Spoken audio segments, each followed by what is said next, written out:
So welcome children in this second video on metallurgy, and as we all know that metallurgy is the extraction of metal from its ore, purifying it, and the alloys also are included in metallurgy. Now children, when metallurgy means, or when we are extracting metals from the ore, there are some steps which we follow, which we have discussed in the previous video, and the stages involved in the extraction of metals, which we have already discussed in the previous video session, was that first is crushing and grinding of the ore, then second is concentration or dressing or benefaction of the ore, then third is conversion of concentrated ore to oxide by roasting or calcination, and then reduction of metallic oxide or smelting, and then refining or purification of metals. Now children, in this video we are going to study these steps in details.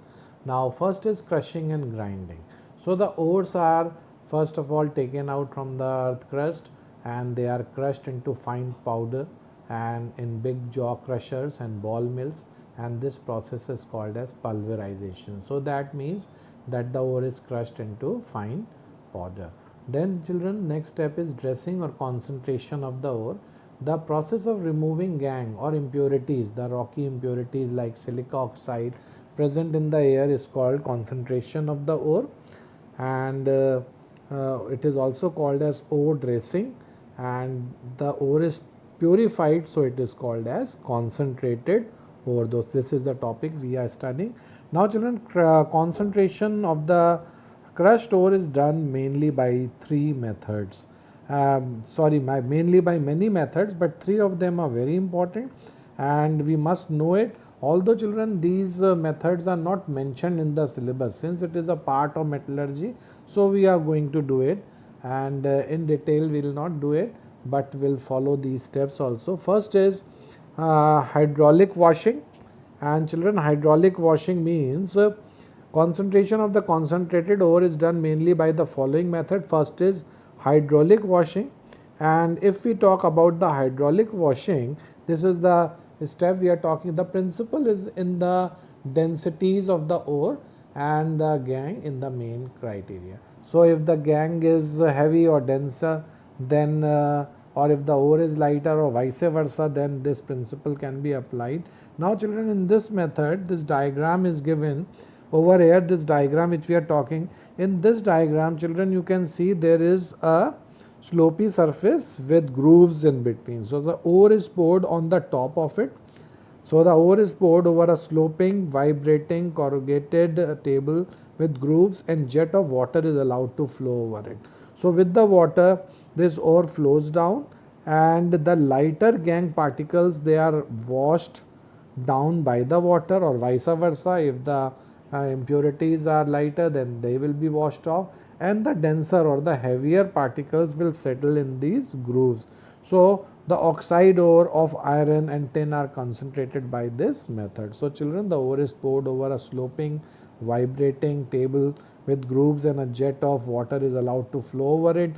The denser ore particles settles down in the grooves, and the lighter gangue particles are washed down. So children, this is the method which we use in this. Then children, next is magnetic separation, and magnetic separation is this method we are talking about. So in magnetic separation, the principle for this is magnetic properties of the ore. So in this method children, what is done is that the crushed ore is placed over a conveyor belt which rotates around two metallic wheels, one of which is magnetic. The magnetic particles are attracted to the magnetic wheel and fall separately apart from the non-magnetic particles. So children, this we can see that there is a conveyor belt, and in this conveyor belt children, there are two wheels, and this wheel children is magnetic wheel. So when these wheels move, and on a conveyor belt, this ore is poured, and when this ore come near this magnetic wheel, the magnetic particles are attracted towards the magnet and they fall towards the inside. So a magnetic ore particle fall makes a separate heap, while the non-metal particles, due to the momentum, they fall apart, and this is that part. So children, we separate the magnetic ore and the non-magnetic ore by this method. So this method is used to concentrate tin ore. It contains magnetic oxide of iron as impurity. So this is the second method of purification. And children, the third method of separation is froth flotation. Froth, children, in Hindi, if you want to understand, means jhag. So it is basically because of the froth flotation method. This process depends on the preferential wetting of the ore with pine oil and the gangue particles by water. So children, in this method, what we take a tank. This is the tank. In this tank we pour water and we add pine oil and little bit of potassium ethyl xanthate. And children, then we put compressed air pipe in it and it is agitated. So it is agitated by the pressure of air, and because of the air the froth is formed, and the ore get dissolved in that froth and it comes on the top and it can be taken off, and so the impurities are left in the water and they are they settle down near the, so the gangue or the impurities settle down. So children, this process depends on the preferential wetting of the ore with oil, that is pine oil, and the gangue particles by wetting method. The crushed ore is taken in a large tank containing pine oil and water. Potassium ethyl xanthate is added to it. A current of compressed air is passed in the tank. The whole mass is agitated by the air. The ore is wetted by the oil and gets separated from the gangue in the form of a froth, which is shown here, and the impurities get wetted by water and remains behind in the tank.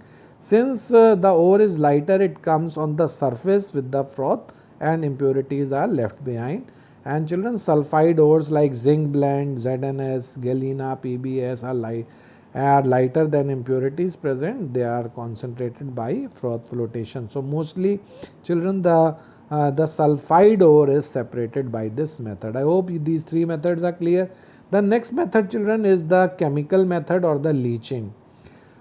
This chemical method is the ore is treated with a suitable reagent, which may be an acid or a base or any other salt, such that the ore is soluble in it but the impurities are not.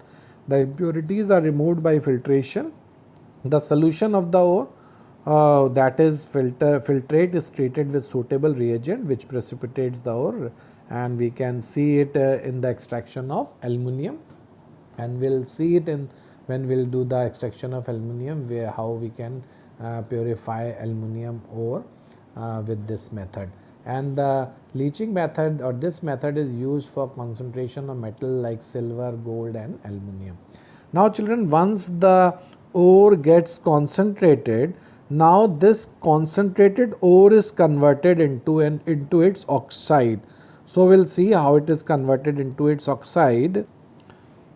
So children, conversion of concentrated ore to its oxide, this is the topic now we are doing this one. And children, the ore which is obtained after concentration is converted to its converted to its oxide by roasting or calcination. So these are the two processes through which we do it. So roasting is a process of heating the concentrated ore to a high temperature in presence of air. So this is roasting.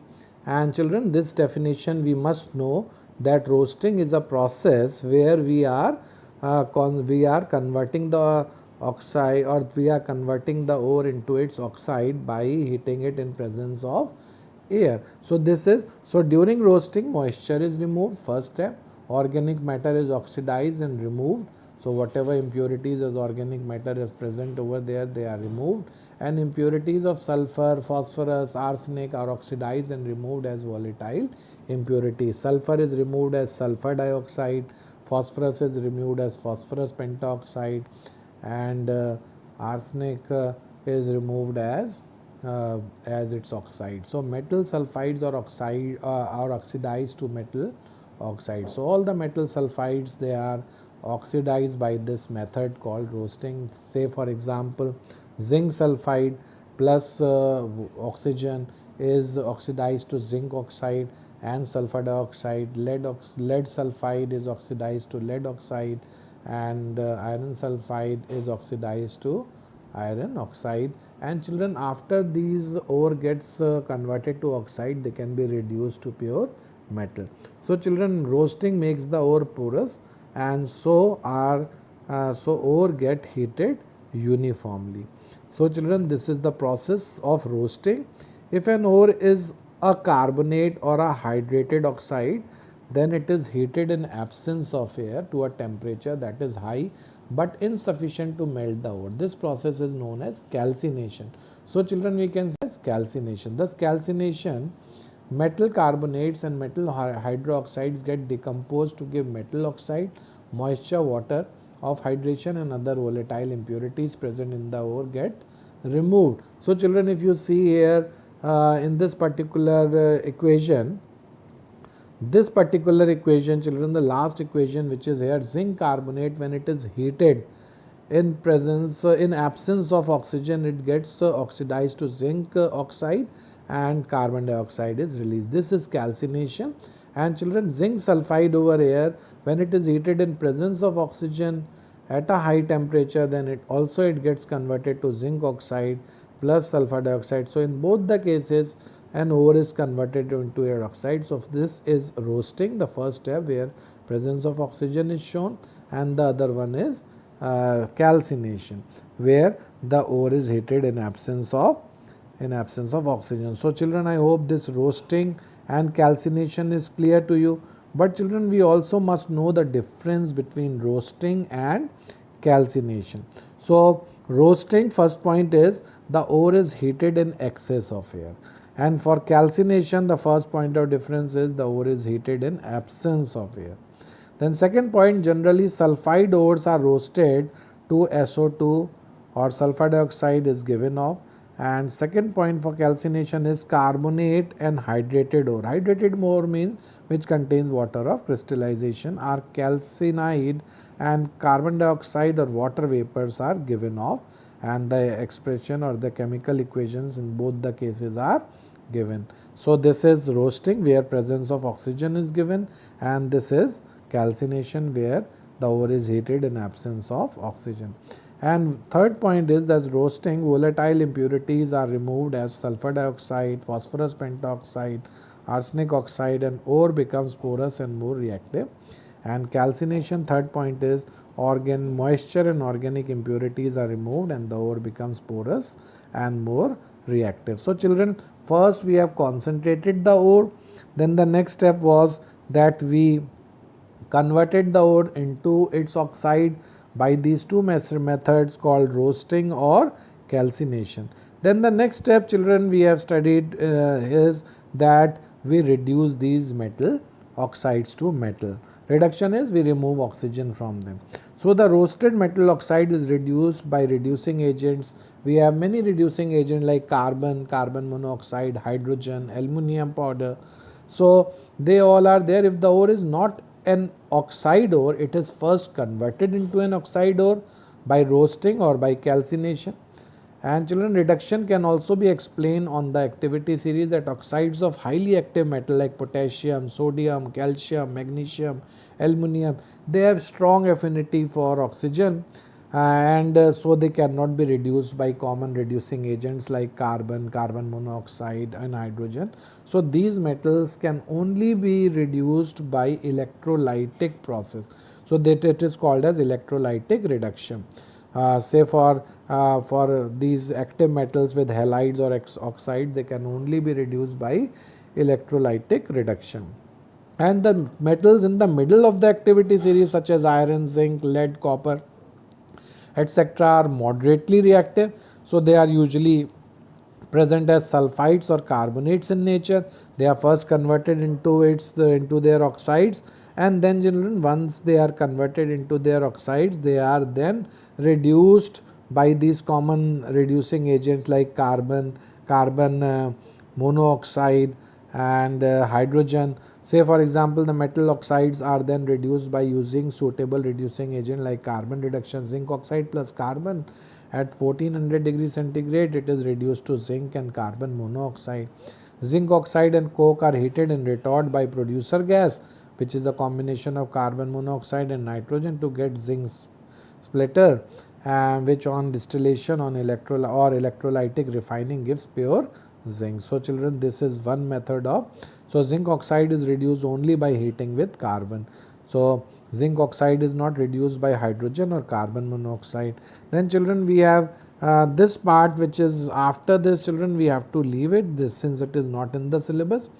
Then children, we come down that metals low in the activity series like mercuric sulfide and silver oxide, copper oxide, they can only be reduced by heating. So the metal low in the activity series are very less reactive. The oxides of these metals can be reduced to metals by heating alone. Say for example, children, this example we are heating it in presence of, so this is roasting, and this oxide, just by heating it, it breaks down into mercury and oxygen. So only by heating these two compounds, silver, mercury, you get metal.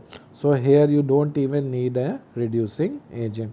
So children, I hope this is clear to you all. Now the next step, there are so many things, children, we have to leave since they are not in the syllabus now.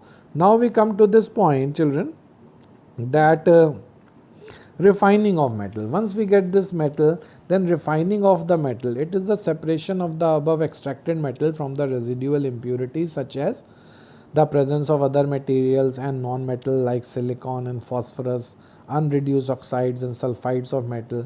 Refining is a process by which crude metal is purified. So purifying the metal which you have obtained to its purest form is called refining of metal. And children, the method for purification may depends on the following factors. First is nature of the metal, second is nature of the impurities present in the metal, and purpose for which the metal is to be used. So first is distillation. So metal like mercury, zinc, which are volatile, which have low boiling point, distills over in pure form, and the non-volatile impurities are left behind. So this is one method of purification, that is distillation. Next is children liquefaction. Liquefaction is metal like lead and tin have low melting point, so they are heated on a sloping hearth of furnace. The molten or fused metal flows away, leaving behind the impurities. So what we take a sloping surface as it is shown over here. We put the impure metal, we heat it from behind. This is heating being done over here. And children, when we reach the melting point of the metal, that metal starts flowing and we get pure metal in this container, and the impurities are left behind. So this is another method called liquefaction. The next is children electro refining. That method we already have studied in electrolysis. So the impure metal is made anode, while the thin sheet of pure metal is made cathode. Electrolyte used is a salt solution of the metal which is to be refined, and little H2SO4 is added to increase the conducting of the electrolyte. So it is helps in conducting of electricity. The electrodes are suspended in the solution of electrolyte, and on passing electric current, the metal ions are reduced into metal at the cathode. An equivalent mass of anode dissolves from the anode and goes into the solution. This method we have studied in electrolysis. So at anode, the metal loses its 2 electron and it forms an ion, cation, and at cathode the cation moves, it gains electron and forms the metal. So at cathode you get pure metal which is deposited at cathode, and the impurities are settled down below the anode, and they are called as anode mud. So metal like copper, silver, gold, nickel, aluminum and zinc are refined by this method. So children, this part we have to just follow it. It is not been mentioned in the syllabus, but since it is a part of metallurgy, so we have to follow all these things which we have done, and you just go through the chapter, just leave these points which are not in the syllabus. But I hope you have followed this part. Now we come to the next important part, that is extraction of aluminum. I hope you have followed this video session, and children, please go through the chapter also, you will follow it much better. Thank you very much.